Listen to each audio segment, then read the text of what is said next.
Hi, welcome to Ask a Gender Therapist. This is a video series where I answer your transgender questions from the point of view of a gender therapist.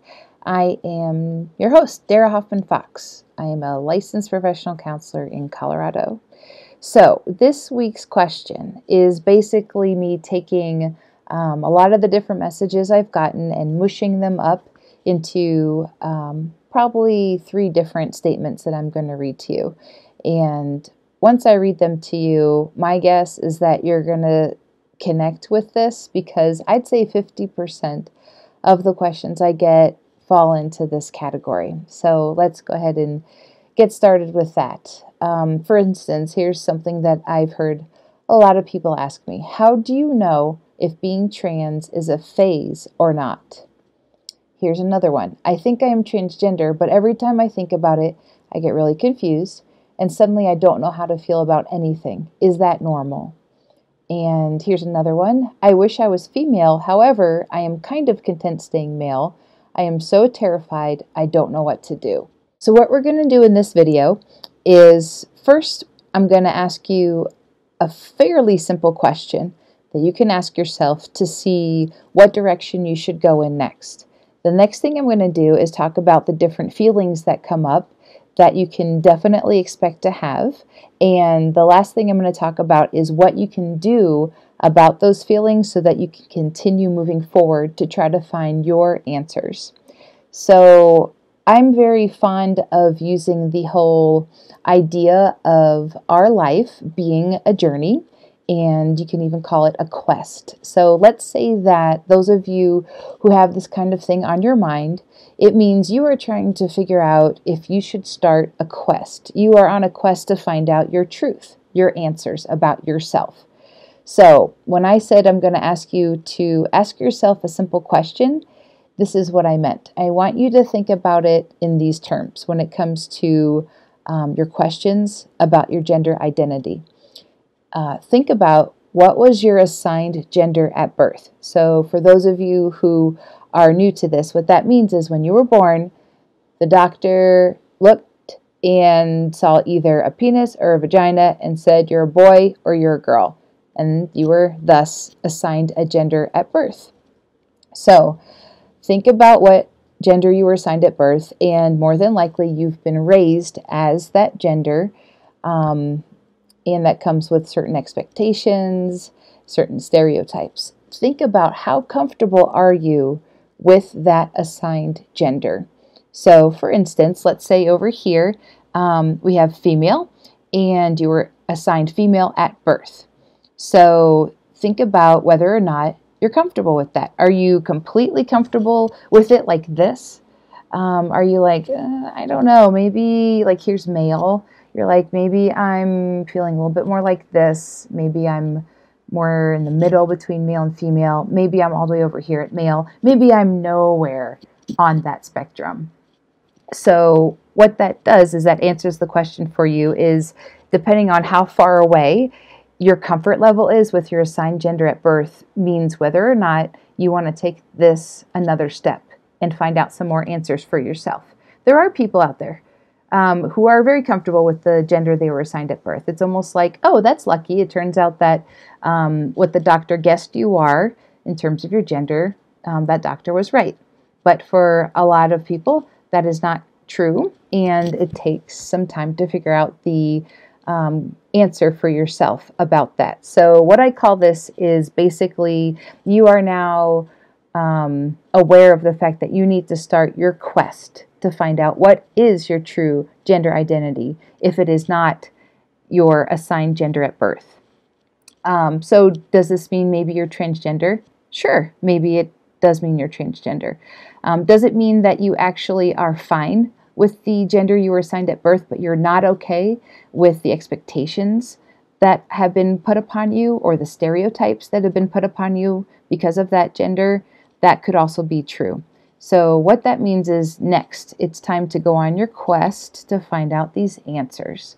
What I want to mention right now is that you can expect there to be certain feelings that come up as you go on this quest. That happens to any hero or main character in a movie. There's always going to be certain emotions that come up And I specifically, in these messages that I read to you, I heard words like confusion and terrified and doubt. So those are the three that I'm going to address right now. And after I address these feelings, we are going to get into how it is you can be able to examine each of those feelings one by one so that those feelings don't interrupt your quest to find your truth. So let's start with confusion. Confusion is a mental chaos. I mean, there's also feelings of anxiety that usually come from that, and fear.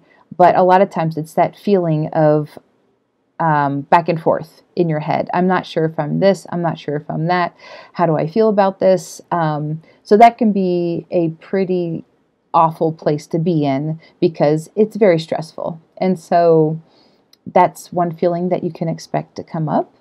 The other feeling we'll talk about next is doubt. And so doubt is something that, it's probably a combination of both mental things that you're thinking and also things that you're feeling. And so doubt can come from being confused, and then you just have this sinking feeling inside that you feel unsure. And it's actually, from what I've experienced and what I've heard my clients experience, that can be a very sad and hopeless place to end up being, because you might have gotten a certain extent where you found out some answers for yourself, and then something happens and it knocks you off that path, and then you feel that doubt. Again, that happens to so many characters and heroes in stories where they're doing just fine, going along their quest, and then something happens and knocks them off that path. That can be confusion. That can be doubt. And of course, I saved the best for last, which is fear. And in the end, almost everything can be tracked back down to the fear.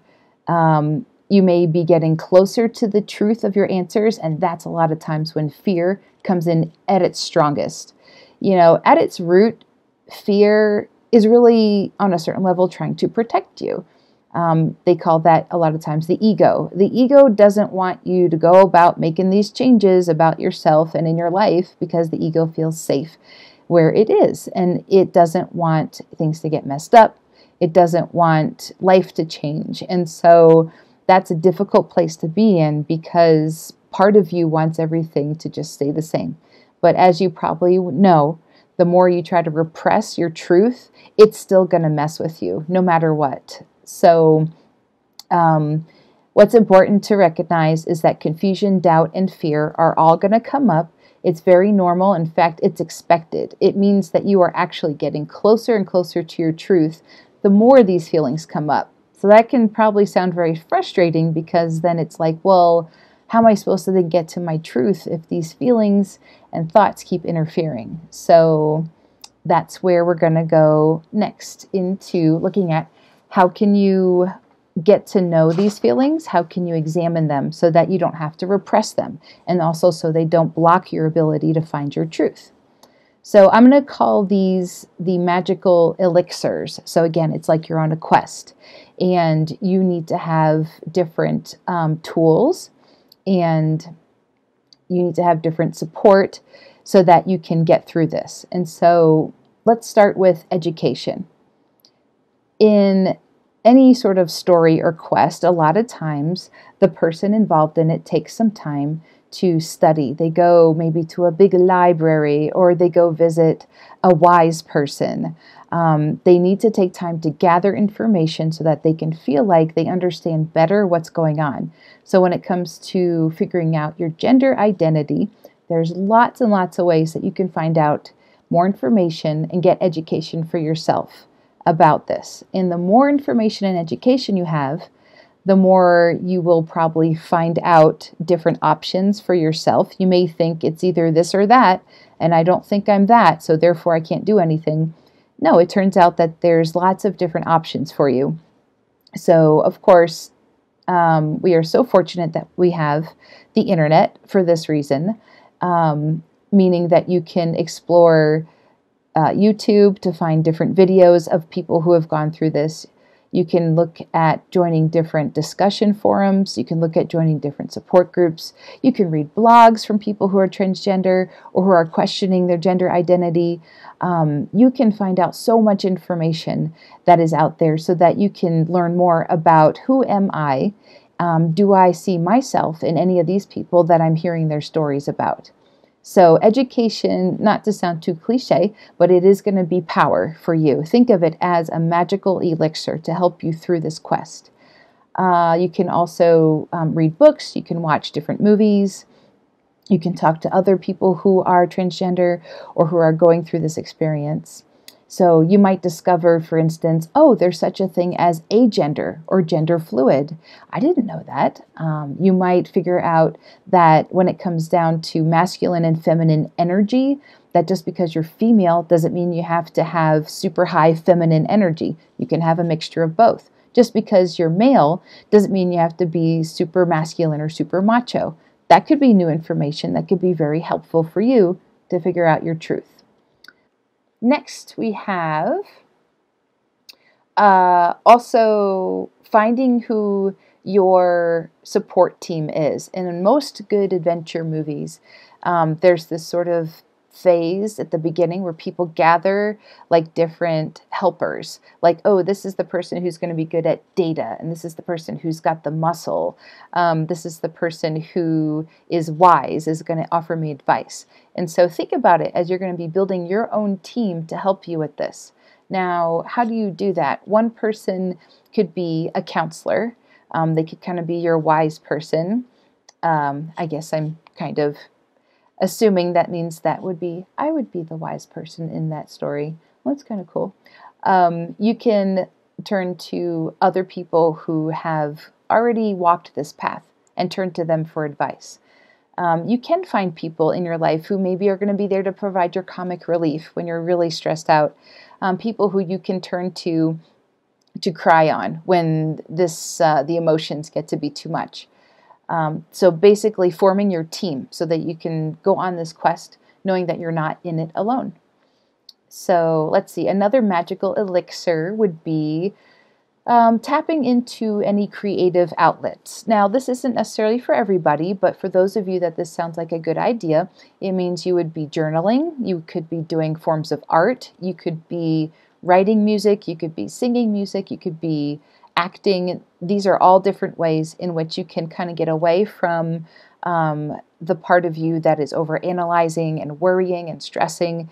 You take a step back and just do something creative to explore all these feelings. So a couple examples could be that you could even do some creative visualizations where you close your eyes and you really picture yourself, like what would it be? What would I look like and act like if I could just snap my fingers and everything be the way I want it to be? Let yourself experience that for a while, and that's going to get you closer to your truth. Now, again, confusion, doubt, fear, it's all going to come up because it wants to interrupt you from getting to your truth. It's okay. You can expect that to happen, but in the end, remember, you're still trying to get closer to what your answers are. So doing a creative visualization can be a really cool way of doing that. You can even do that through creative writing or art, or even I have a lot of clients who do online role playing or even playing in person, doing different types of role plays. That can be really a neat way to be able to explore all the different sides of yourself as well. Another example of a magical elixir is for you to do tests and experiments. So what this means is a little bit like I was just talking about. What are different ways that you can actually explore the different parts of your self, and specifically your gender, and be able to test it out and see, how did that feel? Did I like that? Now, being able to go out and do that in public, of course, is probably the scariest, and maybe it's not even necessarily the safest. But if there's ways that you feel like you can maybe do that, maybe with a small group or even with one person, or you could just do it online. I have clients that have found chat rooms where they go in and they just say, you know what, I feel like I'm going to pick this name. I feel like I'm going to pick this gender, if any gender, and this is how I'm going to interact in this room. I wonder what that's going to feel like. That's another way that you can just sort of start exploring what that feels like and see how good it feels or if it doesn't quite fit you or not. So those are the different magical elixirs. Like I said, in the end, it really is about trying to find out your truth and your answers. Remember that there's going to be confusion and fear and doubt that come up. I mean, of course there is. Like in the end, when you find your truth, a lot of times it means something's going to then change, something about you. And depending on what you already have going on in your life, it could affect relationships that you have in your life. It could affect your career. It could affect your school. It could affect your living situation. There's so much that can then change. And that's why your ego would prefer you just didn't go there and you just stayed the way you are. But sometimes the truth has to win out. And in the end, it's about finding out what that is and then taking it one step at a time to figure out what should I do next.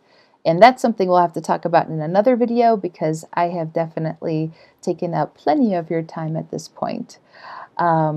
So hopefully that can be at least a beginning place for a lot of you to start who have had this question. And speaking of questions, if you have a question, please do send them to me at darahoffmanfox@gmail.com. If you could put in the subject, Ask a Gender Therapist, that would be great. And I just wanted to remind you that I do have a website that I'd love for you to visit, and it is darahoffmanfox.com. And this is a transgender education and resources website that I have just started. I merged my blog that I had over the past year into this website, so that is definitely there still for you to enjoy. So thank you so much. I've really enjoyed getting all the different comments on the YouTube videos that I've created, so please keep that up, and I promise I will read them all, and I'm doing my best to answer them all as well. So best of luck to you, and I'll talk to you soon.